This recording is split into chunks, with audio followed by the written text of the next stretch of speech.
Bakit humaba yata ang checklist ng proteksyon para lang sa impeachable officials? Samantalang ang taong bayan na nagtatanong, na naniningil ng pananagutan, sila pa ang pinahirapan. Sila pa ang nadagdagan ang requirements. Sinabi po ba ng Supreme Court na wag na kayong mag-impeach? Hindi po. Binigyan po tayo ng guidelines. Alam po ba ninyo kung bakit binigyan na ng guidelines ng Supreme Court kung paano mag-i-impeach? Matibay ang gusto ng Korte Suprema. Gusto niyang makita na lahat ay dumaan sa kayusan.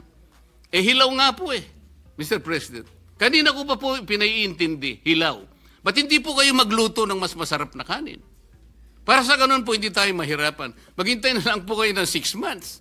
Pwede naman Ba't pinipilit po natin ng isang bagay na hilaw at pinipilit niyong ipakain sa atin? Mr. President, in lieu of an interpellation of the good gentleman from Tarlac, I will be seconding a motion, Mr. President, preceded by a brief manifestation. Earlier, Mr. President, Senator Marcoleta said he refuses to speculate on reversal. But the good gentleman's own position is based on his own speculation that the SC will not reverse its decision. A tabling of the motion to dismiss, which is what I will second in a few minutes, Mr. President, a tabling of the motion to dismiss by the Senate today is not defiance of the Supreme Court. Wala pa nga po kasing final na decision. Kahit ang Korte Suprema po, iniintay pa ang comment ng VP. That is why I will be seconding the motion of the Minority Leader to table the motion to dismiss the impeachment complaint until the decision of the Supreme Court has attained finality. Tama po. We should exercise extraordinary prudence in this matter of transcendental importance. Still, I also wish to take this opportunity to express my thoughts at this crucial moment for our chamber. Mr. President, I agree and I continue to respect the Supreme Court. Hindi po magbabago iyan.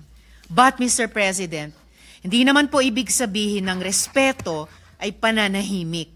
Lalo na kapag inisip natin kung gaano kalaki ang nakataya dito.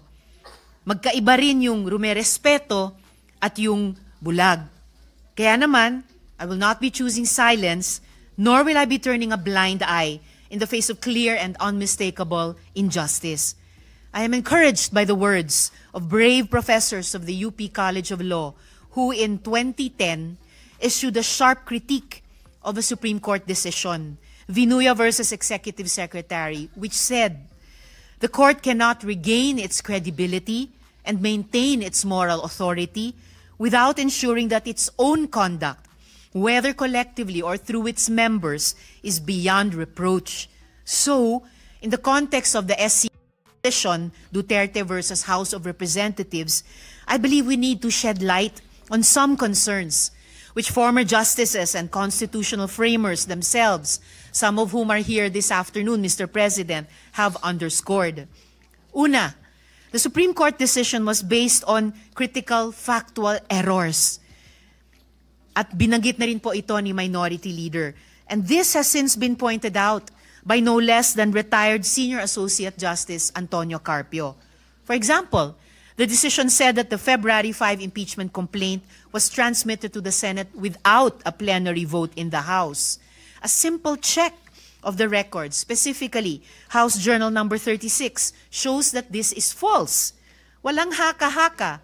Those official records are plain for anyone to see.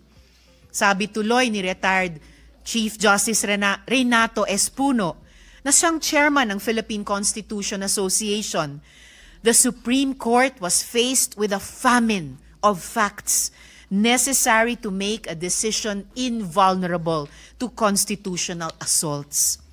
Pangalawa, actions already taken under a prior and valid interpretation should be recognized as legally effective.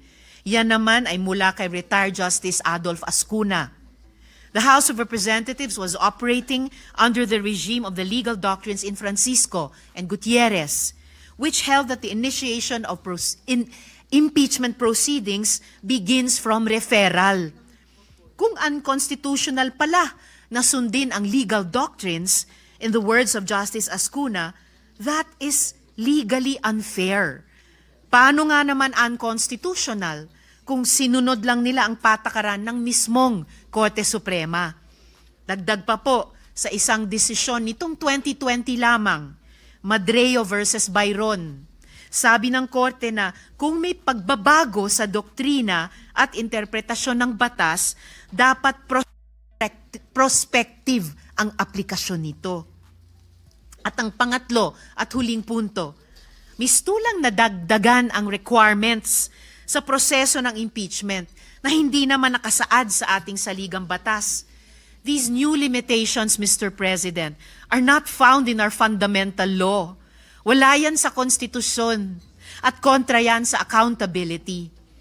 One disturbing example, sabi ng desisyon, kailangan daw na isumite na ang bawat ebidensya laban sa opisyales sa pag-file pa lang ng complaint sa House. Dapat ba naka-attach na ang bawat bank slip, public record o testimonya ng witness na ihaharap kahit wala pa silang proteksyon ng Senate Impeachment Court? Ang tanong tuloy ng marami, realistic ba yan? Paano kung ang impeachment ay laban sa mataas na opisyal na kayang-kayang magtago ng ebidensya o manakot ng mga potential witness? Bakit humaba yata ang checklist ng proteksyon para lang sa impeachable officials? Samantalang ang taong bayan na nagtatanong, na naniningil ng pananagutan, sila pa ang pinahirapan. Sila pa ang nadagdagan ang requirements. Ayon sa Korte Suprema, an official facing impeachment does not stand to lose fundamental constitutional rights such as life, liberty, or property. Hindi buhay, kalayaan, o pag-aari ang inihahabla sa impeachment. Kung ang usapan naman ay due process, hindi ba't ang mismong impeachment trial na nga ang mismong venue para doon? Maririnig ang dalawang panig. May ebidensya, may magdedepensa. That is due process. So what are we afraid of? At dahil nandito rin po sa gallery ngayon, Mr. President, ang isa sa mga constitutional commissioners na si Christian Monsod, di lalo po akong confident na mag-take exception sa isang sinabi kanina ng good gentleman mula sa Taguig at Pateros na dapat mahirap ang proseso ng impeachment. Kontra po doon ang pananaw ng Constitutional Commission kung mababasa po natin ang records ng deliberations ng komisyon, partikular sa panig ni Commissioner Regalado. Muli, patuloy nating nirerespeto ang Korte Suprema. Pero pwede mong respetuhin ang isang institusyon habang nagtatanong at pinag-uusapan ang kanyang desisyon. In Firestone Ceramics Inc. versus Court of Appeals, the court conceded that it is not infallible. Should any error of judgment be perceived, sabi nila, it does not blindly adhere to such error.